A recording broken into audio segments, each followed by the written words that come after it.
Bonsoir à toutes et à tous, bienvenue sur Monaco Info. Nous sommes le mardi 1er novembre, voici les titres de l'actualité en principauté. Hier soir, vous avez été très nombreux à fêter Halloween. Nous vous emmenons dans ce journal à la toute première édition de l'Halloween Party réservée aux adolescents. Ils ont, vous verrez, passé un très bon moment. Et ce mardi 1er novembre est aussi la journée mondiale du véganisme. Dans les rues de Monaco, nous sommes allés découvrir ce que vous pensiez de ce mode de vie. Laurence Ossipoff, anthropologue, sera aussi notre invitée pour nous dévoiler les enjeux du véganisme en 2022. Et puis, on vous fera découvrir la préparation de Manon Poyard pour les championnats du monde de Spartan Race. La Monégasque a de belles ambitions pour cette compétition. Pour finir ce journal, vous serez en immersion avec des travailleurs de la nuit, ceux qui préparent chaque soir vos journaux pour que vous puissiez les savourer dès le matin avec un bon café. Venu tout droit des États-Unis et de plus en plus populaire chez les jeunes, Halloween est devenu la fête incontournable en automne. Et en principauté, ça n'a pas manqué. Juliette Rapper et Orazio Gaggino sont allés faire la fête à la toute première édition de l'Halloween Party. Regardez. C'était à la nuit tombée à l'espace Léo Ferré qu'il fallait se retrouver ce 31 octobre pour la première édition de la Halloween Party. Grâce au projet communal Junior, cet événement a vu le jour pour le plaisir des adolescents de la principauté, de la 6e à la 4e. On a choisi Halloween parce qu'on s'est dit pourquoi pas le faire. C'est une fête qui nous plaît beaucoup par rapport au déguisement, à la fête, à l'émotion de la peur et tout. On s'est dit que c'était une bonne idée de proposer ce projet parce qu'il n'y avait pas vraiment de fête un peu où on pouvait tous se retrouver comme ça. Décor grandeur nature, DJ set et photo bouffe, grand succès pour la soirée puisqu'ils ont affiché complet 2 heures avant l'événement.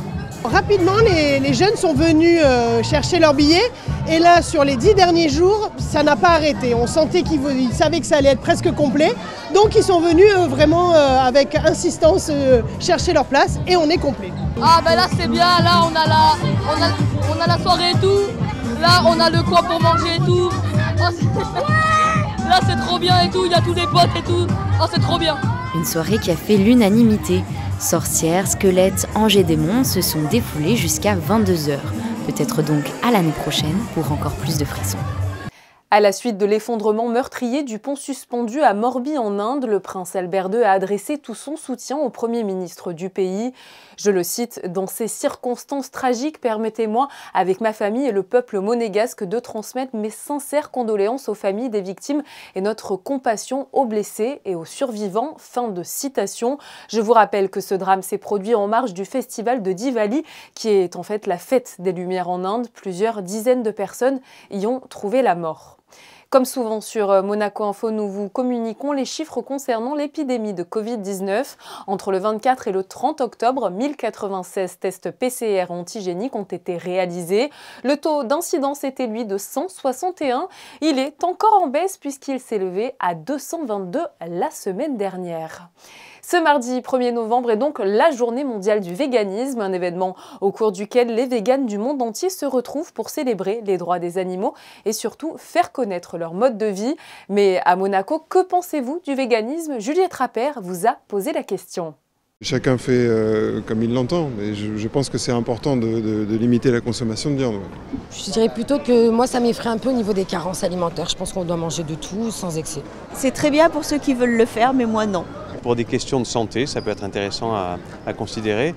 Mais bon, après, est-ce que le manque de protéines que la viande peut vous apporter peut être comblé par tout ce qui est vegan? Je ne sais pas. Mais bon, ça se fait de plus en plus, pourquoi pas? Après chacun fait ce qu'il veut, si ça leur convient, c'est bien. Nous retrouvons à ce propos Laurence Ossipoff. Elle est anthropologue et nous allons essayer avec elle de mieux comprendre les enjeux de ce mode de vie. Bonsoir à vous. Bonsoir madame. Merci beaucoup d'être présente avec nous aujourd'hui. Alors pour bien définir les choses, être végane, concrètement, qu'est-ce que cela veut dire? Ça veut dire, il ne faudrait pas le définir uniquement par le négatif, c'est-à-dire par ce qu'on ne doit pas faire, mais ça veut dire notamment ne pas manger évidemment de produits animaux, ni de produits tirés de l'animal vivant, étant donné que les véganes ne veulent pas exploiter les animaux qui sont par certains côtés des êtres vivants qu'on ne doit pas mettre dans une case particulière, comme on raciserait des personnes dans notre société, sont donc des personnes à part entière qui ont des droits et qu'on ne doit pas forcer à travailler pour nous, les humains. Est-ce que ce n'est pas dangereux finalement pour notre santé d'exclure totalement certains aliments ? Il peut y avoir un déficit en vitamine B12, ça a été vu par les diététiciens, les nutritionnistes, et dans ce cas-là, on doit se complémenter en vitamine B12, notamment.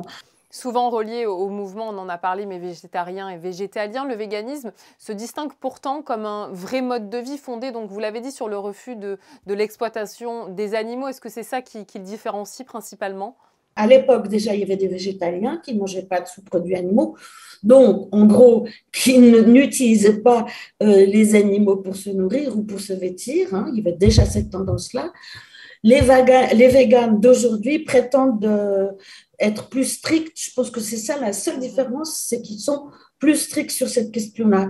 Mais déjà à l'époque, les végétaliens et même les végétariens d'ailleurs, par exemple, n'utilisaient pas de cuir pour leurs chaussures ou pour leurs divans. Voilà. Alors c'est vrai, à chacun ses raisons de devenir végane, végétarien ou végétalien. Pour certains, le véganisme fait partie d'une culture familiale ou tout simplement de leur culture personnelle. Et pour d'autres, le déclic s'est fait, pour beaucoup c'est vrai, je l'ai lu sur Internet, après le visionnage d'un abattoir ou d'un élevage où les conditions étaient parfois un petit peu lamentables. Est-ce que vous pensez, vous en tant qu'anthropologue, vous étudiez les sociétés, que de médiatiser aussi les abattoirs, ça fait partie des raisons pour lesquelles ils décident d'arrêter de consommer de la viande?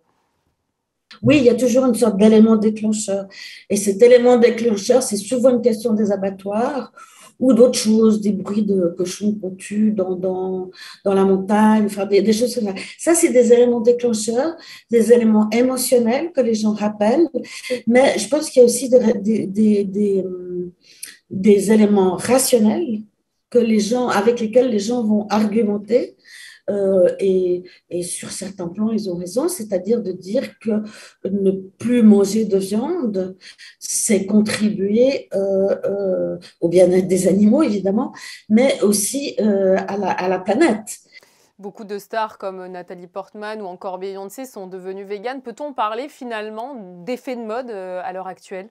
Non, je ne crois pas, mais je crois qu'il y a de bonnes raisons de devenir végétarien ou végane sans qu'on puisse parler d'effet de mode. C'est sûr qu'on trouve aussi une énorme population de gens qui sont végétariens ou véganes chez les étudiants. Je pense que là, il y a peut-être, je dirais pas un effet de mode, mais un effet de contagion entre eux. Il y a aussi le fait qu'ils quittent le foyer familial, qu'ils savent peut-être pas vraiment cuisiner, ils apprennent ensemble à cuisiner différemment. Ça va avec un certain engagement politique, donc ça va avec l'apprentissage d'une autre manière de se nourrir. On dit que parfois les végétariens travaillent plus la question de leur santé que les véganes pour qui c'est plus une question de respecter les animaux et pourraient se contenter de produits véganes qui ne sont pas nécessairement les meilleurs pour la santé. Certains mouvements véganes sont parfois considérés, certaines actions tout du moins, comme extrêmes. Est-ce que des fois ça ne dessert pas la cause à certains moments quand il y a de grosses manifestations et qui sont parfois pointées du doigt par leur côté, comme je le disais, un petit peu extrême? Comme toutes les manifestations, on voit bien les gens qui se collent au bitume à l'heure actuelle ou qui jettent une boîte de soupe sur les tournesols de Van Gogh, c'est extrême. Ok, c'est vrai, mais en même temps, ça fait parler d'eux. Ils font rien d'autre que de présenter des représentations, de présenter des figures ou des choses qui dégoûtent un peu les non-végétariens, je sais pas. Ils s'emballent dans des corps plastiques pour se montrer comme s'ils étaient de la viande. Voilà, des choses comme ça. Ils peuvent être assez agressifs vis-à-vis des omnivores. Dans notre monde il y a tellement d'informations, il faut bien trouver des solutions pour être entendu. Merci beaucoup à vous, Laurence, d'avoir été avec nous sur Monaco Info pour nous parler du mode de vie des véganes à l'occasion, je le rappelle, de la Journée mondiale du véganisme. Merci à vous. En ce début de saison, la Roca Team brille en championnat et pointe dans le peloton de tête en Euroleague. Ces résultats sont dus aux belles performances collectives et individuelles réalisées par les joueurs. Mike James en est une belle illustration, meilleur marqueur et deuxième évaluation en Euroleague. L'enfant de Portland a été désigné MVP du mois d'octobre. C'est la 4e fois qu'il hérite de cette distinction. Bravo à lui. La 45e édition du Cross du Larvoto se tiendra ce dimanche 6 novembre à partir de 9h45. Les inscriptions sont gratuites et peuvent se faire sur le site internet qui s'affiche juste en bas de votre écran. Attention, pour y participer, un certificat d'aptitude établi par votre médecin est obligatoire. Le retrait des dossards se fera dès 8h. Nous passons d'une course à une autre, focus à présent sur Manon Poyart. Cette jeune monégasque participera ce week-end au championnat du monde de Spartan Race en Grèce. Frédéric Elion et Alexandra Marangoni l'ont rencontrée quelques jours avant son départ. Elle est tombée dedans quand elle était toute petite. Pour Manon Poyart, le sport a toujours fait partie de sa vie. Un papa très sportif, des années à pratiquer la danse et l'équitation plus jeune, pour finalement basculer vers le crossfit il y a 2 ans.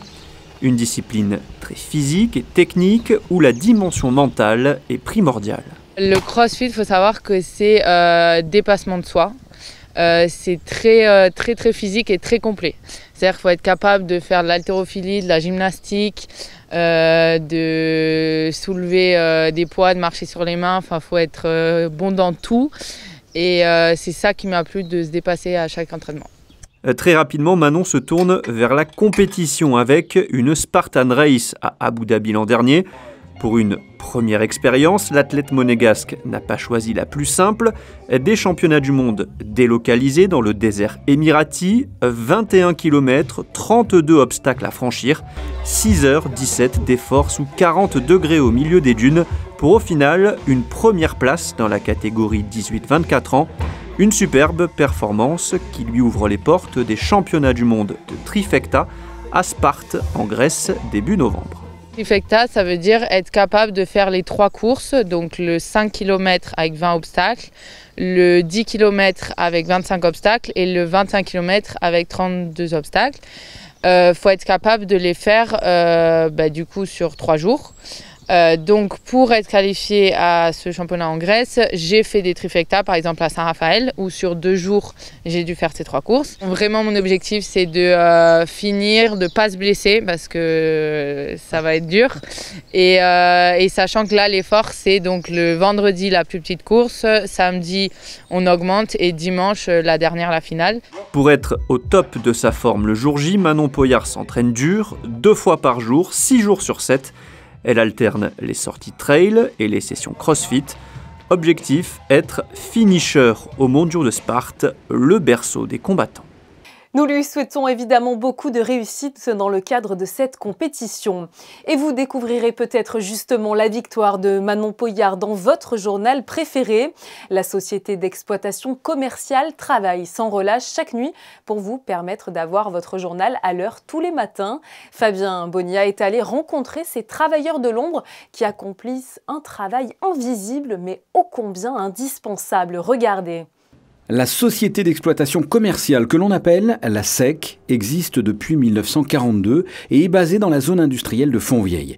C'est cette société qui est en charge de distribuer l'ensemble des magazines, de la presse régionale, nationale et internationale dans 152 points de vente allant de Menton à Nice et de Tende à Berre-les-Alpes. 6 millions d'exemplaires ont été distribués l'an passé par la SEC. Chaque nuit, nous recevons 2 semi-remorques, un de France Messagerie, un DMLP, Messagerie Lyonnaise de Presse, contenant environ entre 10 et 15 palettes au total par nuit. Dans un premier temps, on amène les palettes derrière moi, comme vous pouvez le voir. À l'implantation, on va scanner un magazine, ça va nous indiquer quelles quantités vont par meuble case. Et ensuite, vous allez les voir, nous allons déposer ici les magazines qui vont pouvoir être distribués par les metteurs en case. Chaque case correspondant à un magasin et nous indique la quantité qu'il faut mettre à chaque magasin pour chaque titre. Voilà. Ensuite, nous faisons des paquets sur lesquels sont répertoriés l'intégralité de ce qui est prévu pour le magasin. Et à terme, nous les amenons à nos livreurs, à savoir 9 camionnettes qui repartent sur notre secteur avec en moyenne 17 magasins par camion. La SEC fonctionne 7 jours sur 7, sur 364 jours de l'année, seul le 1er mai étant férié pour eux.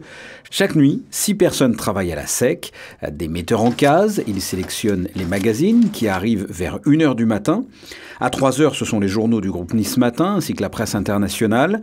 Le chargement dans les camionnettes s'effectue vers 5h30 pour un départ avant 6h. C'est le moment de la livraison des 152 points de vente, dont 19 à Monaco. 7h30, la livraison est terminée. C'est la fin de la journée ou plutôt de la nuit pour les 6 metteurs en case et les 9 livreurs. Ces employés peuvent aller se coucher pendant que la majorité de la population va se réveiller et lire le journal. Après un 1er novembre passé principalement sous la pluie, qu'en sera-t-il pour demain? La réponse avec vous, Vanessa Dessy, bonsoir.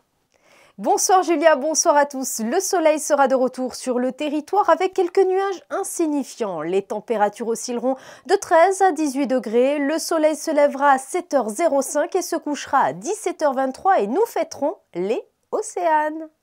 Pour la Toussaint, il est de tradition de se rendre au cimetière pour se recueillir. Le 1er novembre est l'occasion de rendre hommage aux proches disparus et de fleurir leurs tombes. Ces fleurs sont une manière délicate de montrer qu'on ne les oublie pas et les cimetières se parent à cette occasion de 1000 couleurs, notamment grâce aux chrysanthèmes. Stéphane Dana les a photographiés. C'est la fin de cette édition. Merci à vous de l'avoir suivi. Je vous donne rendez-vous demain pour un nouveau journal riche en actualité. Bonne soirée à vous.